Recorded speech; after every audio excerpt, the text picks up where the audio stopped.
Hello everyone. I welcome you all to the another lecture in our series on IFRS 13. Today, we will be unpacking the concept of fair value.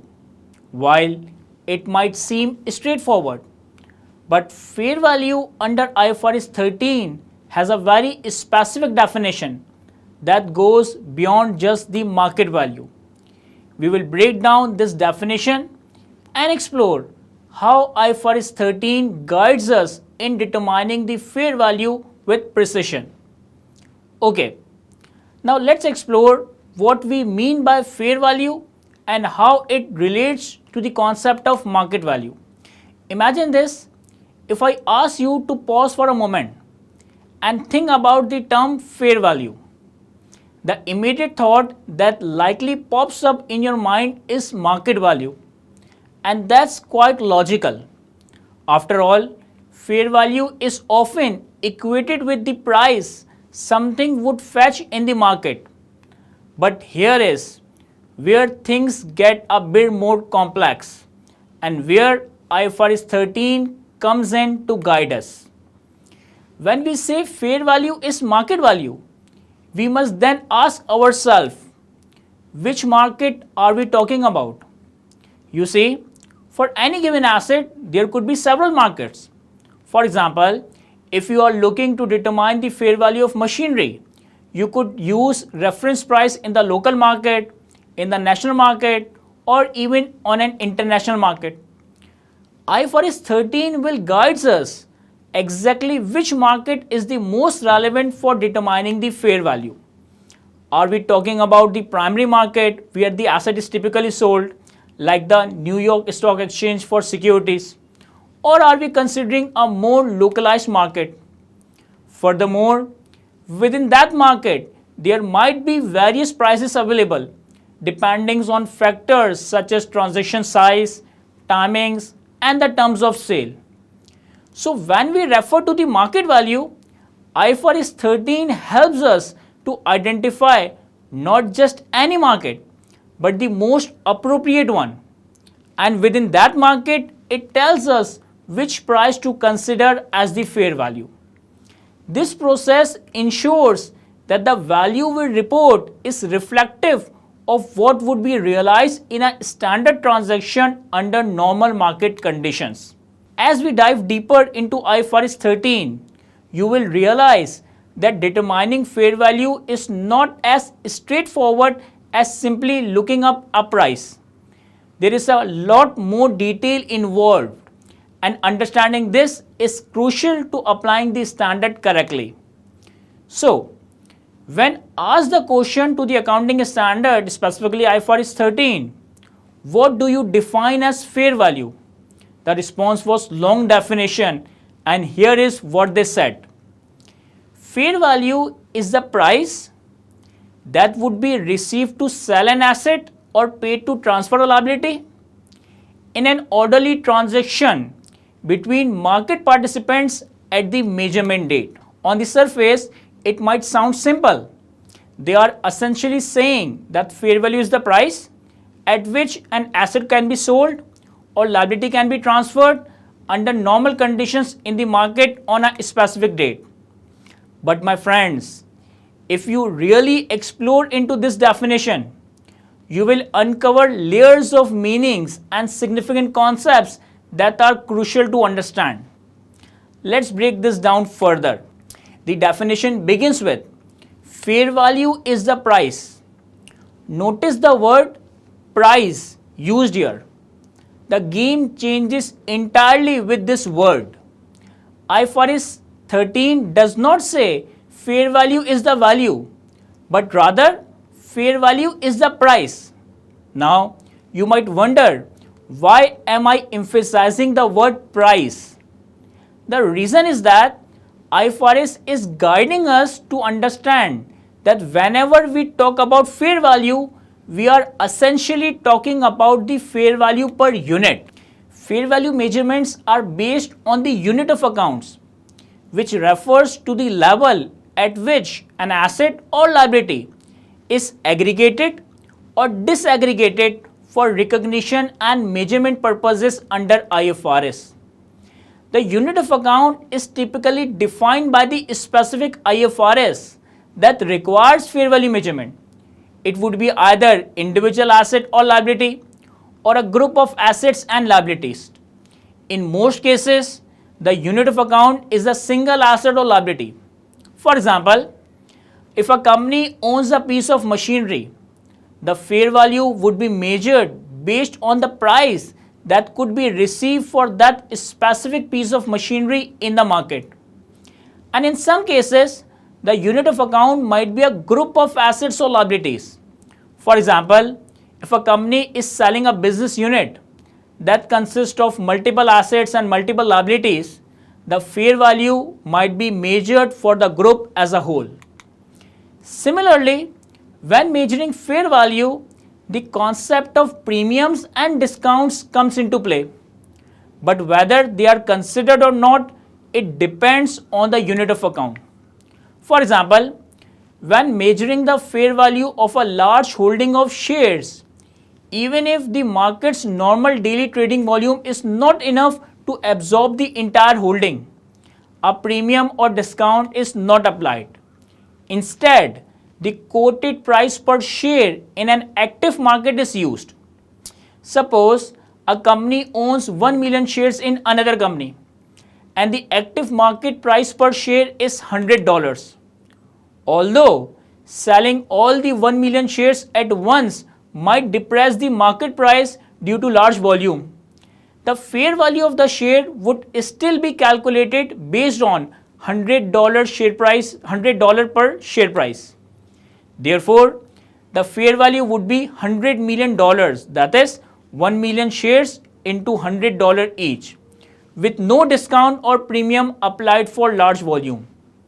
In contrast, when measuring the fair value of a controlling interest in a company, a control premium is considered. This is because the unit of account is the controlling interest itself, which may carry additional value due to the ability to make decisions within the company. Imagine a company owns 60% shares of another company, which gives it control.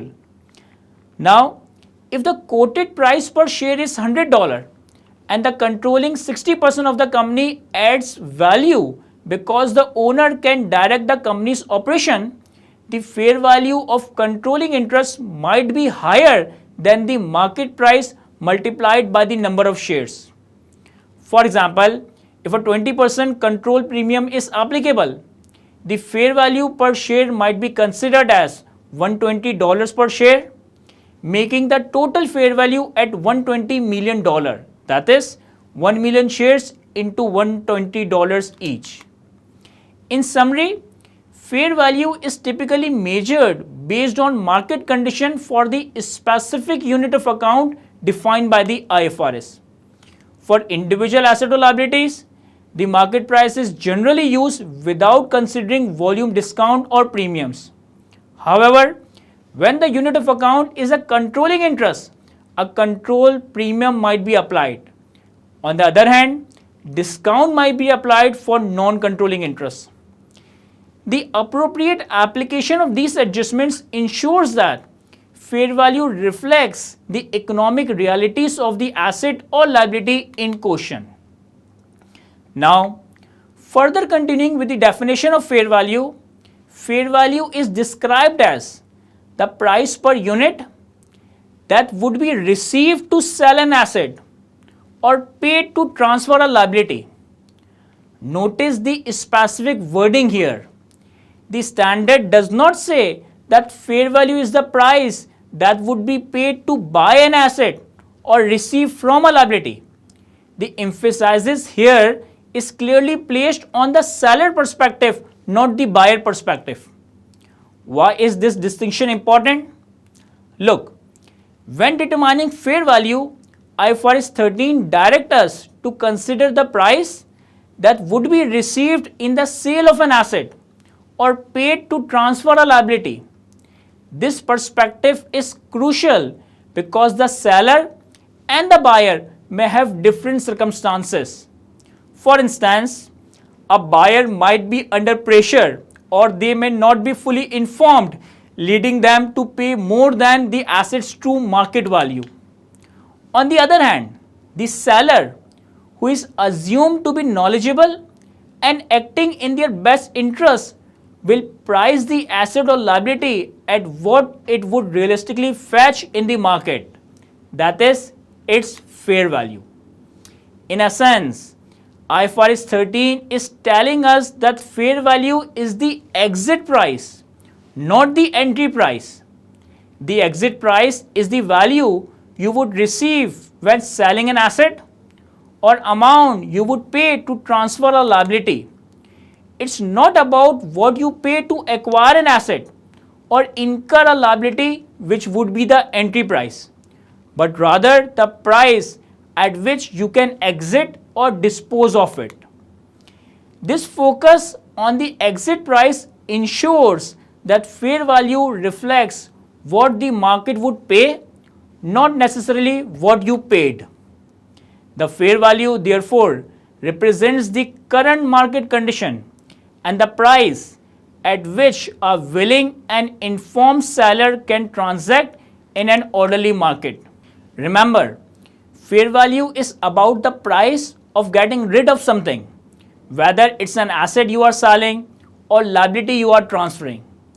The key takeaway is that fair value is the exit price, and this is fundamental principle to understand when applying IFRS 13.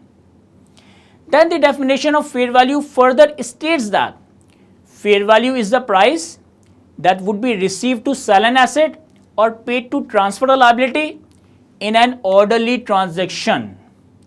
Now, let's dive into what IFRS 13 means by an orderly transaction when determining the fair value. The term orderly transaction is crucial because it establishes the context in which fair value is determined. When we refer to an orderly transaction, we are talking about a transaction that occurs under normal market condition, one that is not rushed or conducted under distress. This is important because the value derived from an orderly transaction is more likely to reflect the true market value of an asset or liability. To illustrate, let's consider a hypothetical situation. Suppose there is a person named Alex who takes out a loan from a bank. In exchange, Alex mortgages his parents' house as collateral. Now, let's imagine that Alex defaults on the loan and the bank decides to foreclose on the house to recover its money. The bank is not interested in holding on the property. Their business is in money lending, not the real estate. So they need to sell the house quickly to recover the loan amount. If the bank decides to auction the house, they are more interested in recouping their money quickly rather than getting the best possible price for the property. In such a case, the sale would be considered as a forced sale or a transaction under pressure. Forced sales are not considered orderly transaction because they don't reflect the true market value. The price obtained in a forced sale is often lower than what the asset would fetch in the regular market transaction because the seller is under pressure to sell quickly. In an orderly transaction, however, the seller has the time to market the property, negotiate the price, and sell it under the normal conditions. IFRS 13 specifically instructs us to avoid using prices from the forced sales when determining fair value.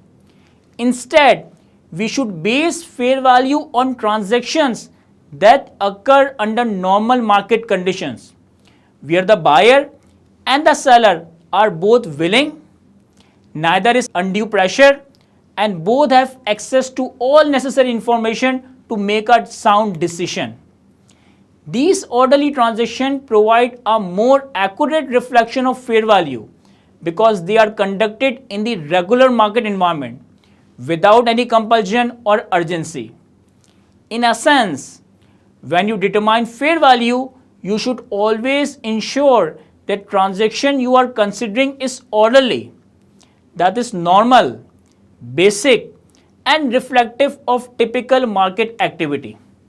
So remember, fair value is about the price per unit received to sell an asset or paid to transfer a liability, but it must always be based on an orderly transaction. This ensures that fair value you calculate truly reflects the market value under regular, non-distressed conditions. Now, so far, we have established that fair value is essentially the exit price, what you would receive when selling an asset or what you would pay to transfer a liability. We have also discussed the importance of orderly transaction, but there is another critical element to consider, that is the concept of market participant. When IFRS 13 refers to market participants, it's emphasizing that fair value should reflect what would happen in a transaction between typical buyers and sellers in the marketplace, not something unique or specific to the entity. Let's break this down further. Market participants are those who are acting in their best interest, who are knowledgeable, willing, and able to engage in a transaction under normal market condition. They are not influenced by any unusual circumstances or pressures that could distort the value. For example, a market participant in a normal transaction would be someone who is neither desperate to sell nor urgently in need to buy. They are acting as a rational person or entity would fall in a typical market environment. This concept is important because fair value is meant to represent a value that is widely applicable in the market, not something specific to one entity's unique circumstances. An entity might have reason to buy or sell at a higher or lower than what others would due to its particular situation, such as needing to liquidate the asset quickly or leveraging its strong brand reputation to command a higher price. However, fair value should ignore these entity-specific factors and instead focus on what the market as a whole would recognize as the asset or liability's true value. In simpler terms, think of fair value as the price tag that the average buyer and seller in the market price would agree on. It's not about what one company can uniquely get because of its specific situation, but rather about what anyone else in the market would be willing to pay or accept for the same asset or liability under normal conditions. So when determining fair value, you are not looking at what your company specifically could sell the asset for, but what any market participant would pay or receive for it. This ensures that fair value is truly reflective of the market, making financial statements more comparable and reliable across different entities. In conclusion, fair value should always be determined by considering what market participant, those typical buyers and sellers who operate under normal conditions, would agree upon, rather than what is specific to the entity in question. This is crucial for ensuring that fair value measurement is consistent, objective, and reflective of the broader market reality. Now, the final key concept in the definition of fair value is measurement date. This term refers to the specific date on which fair value of an asset or liability is determined. The importance of measurement date is that it provides a snapshot of what the asset or liability is worth at that particular moment in time based on the market condition that exists on that date. It is crucial to remember that IFRS 13 does not dictate when you should measure fair value. That's the role of relevant accounting standard. For example, IS2 tells you when to measure the net realizable value. IS16 deals with the revaluation at each reporting date. IFRS 9 addresses fair value at each reporting date for financial instrument. So while IFRS 13 provides the method for calculating fair value, the relevant accounting standard guide you on when to apply this calculation. Now, let's tie everything together. The definition of fair value includes 4 key elements. Number 1, price. That is the amount you would receive to sell an asset or pay to transfer a liability. Number 2, orderly transaction.